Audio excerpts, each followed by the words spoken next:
Whiskey Jason here, whiskey from the viewpoint of an American over here in Germany, often tasting rare and exotic whiskeys.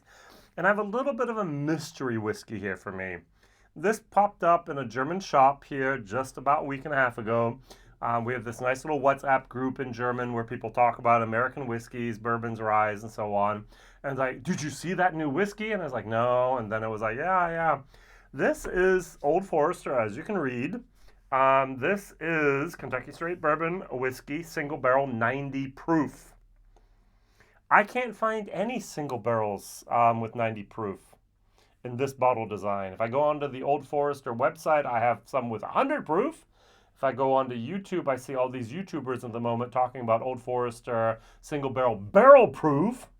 And then the very, very interesting thing, Chris Morris signed it. It's Warehouse L. It's a screw top. That kind of threw me for a loop. And then it says here on the neck tag, it says here, hand-picked by Liquor Barn Series 2, Old Forester single barrel. So this has been out there a little while. 750 milliliters. Now, to be official bottle in Germany, first of all, we don't have 750s over here. We only have 700s. In America, you can now do both. And you need to have a person who actually has a address in the European Union for recalls. And so this is a non-conform bottle in Europe, but somehow it made its way over here. Yeah, guess the price. Have you guessed?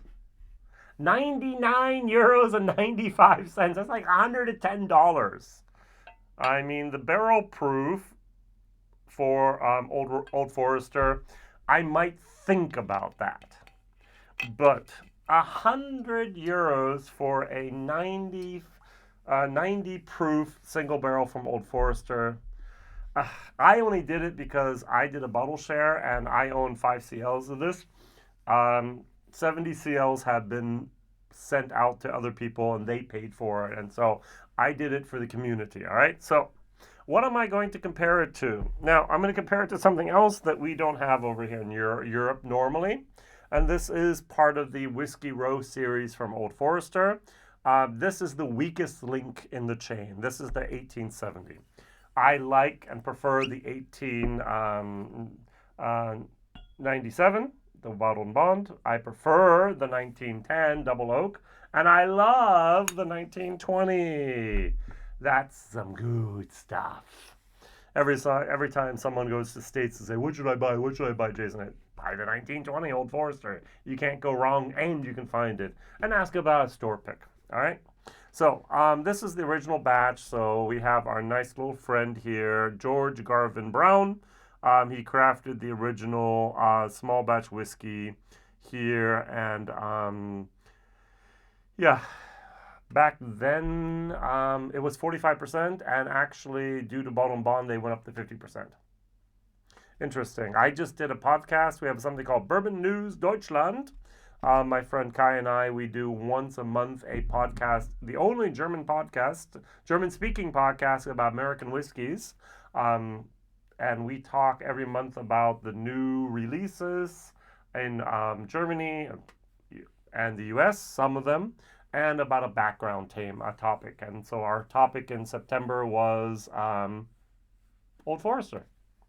So we've talked about the Taft, President Taft, and we talked about Peoria, Illinois recently. We talked about Wilderness Trail and New Riff and all these other new distilleries, Wild Turkey, and everything else we've talked about. So we've been doing this now for some 25 episodes, so 25 months. And hopefully we'll do, who knows, we might make up to 100 episodes one day. So there's a lot of ground to cover out there in America. So, first of all, this is a tad darker, the 1870, than the single barrel. My guess is this is 4 years and 3 days. So it is Kentucky Straight. There's no age statement on there, so I'm going to guess that this is just barely 4 years of age. This has a little bit more of an age to it. It seems a little bit more mature and a little bit more complex. Even when I smell it, it's like I smell it. It's like, oh, that smells like bottom shelf whiskey. And I don't mind in a bad way. Bottom shelf bourbon, sorry.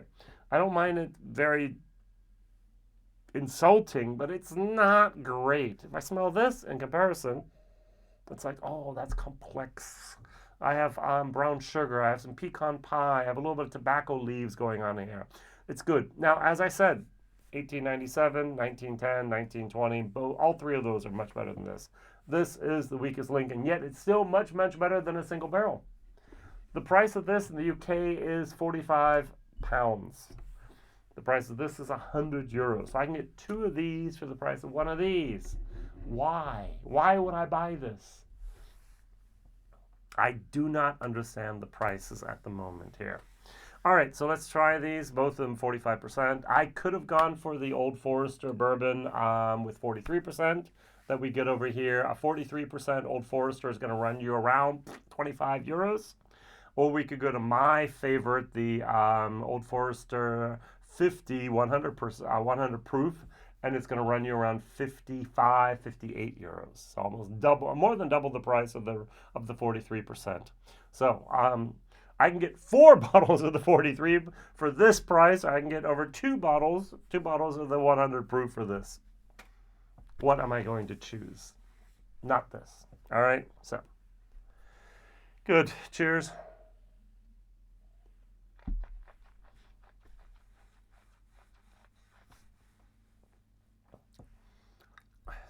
It's got some, it's watery and still at the same time hot and a little bit of alcohol sharpness in there.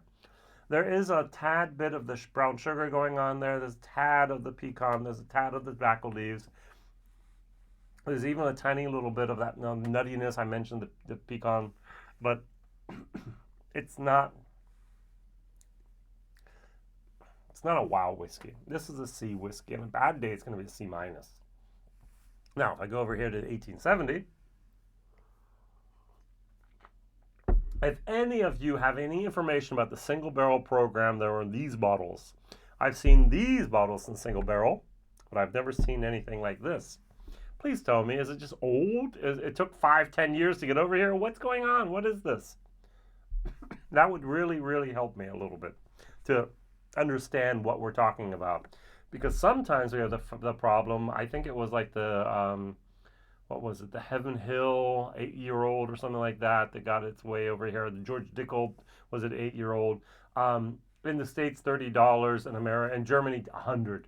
Because it's been basically 6 different people, middlemen, that have held out their hand each time and put another 10, 15% on the price. And if you go through so many people, by the time it hits a retailer over here, you're going to pay through the nose. And I kind of have the suspicion that that's what happened here. 1870.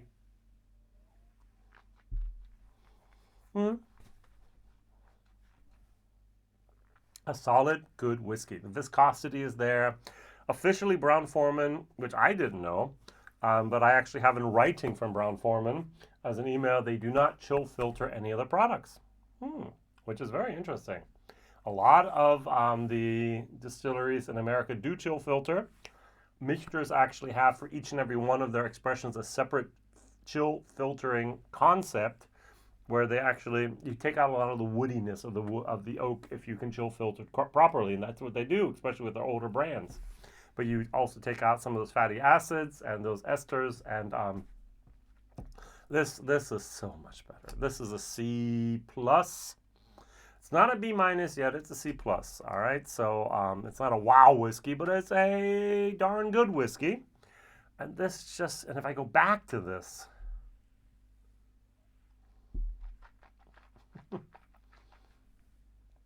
both of these are 45%, and yet this is so weak and watery and just wimpy.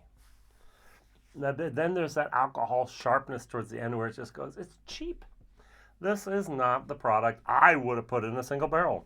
But hey, I think single barrel should be exceptionally good, exceptionally wow, and not just average. And maybe sometimes we've had the problem that single barrels have just been something that happened because they happened. All right, so first question of the day is, what is your favorite Old Forester product? I've mentioned it 3 times now, 1920. What about the single barrel program here with these bottles? What can you tell me about that? And the last question of the day is, does Old Forester really hold the title of the first. The first to put it in the bottle and to sell it as a brand. The first to have actually a single barrel release is what they claim. Not Blanton's. They claim that they were doing single barrels even before that. There were a couple other things that were firsts here. Oh man, I don't even have my website open. One second, let me get this open and talk about some firsts here that we have some fun facts here, and then we can talk about that for a second. So, no thank you. My drive here, my September file, and here we have we write down all the notes here for our podcast, and so I can go over here to the firsts that they mention here. So, all right, so what do we have our first here? All right, 1962, Old Forester introduced the President's Choice. That was whoever took a single cask, they had that single cask bottling.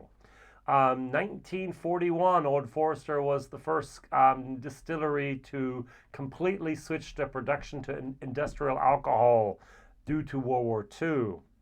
1910, they were the first person who had a double oak. So they still celebrate today with their 1910 double-barreled bourbon. And what else was that here? Those are the three things that they mentioned there, being the first stuff. All right, WhiskyJason, whiskey from the viewpoint of America. Not excited about this, but I'm excited.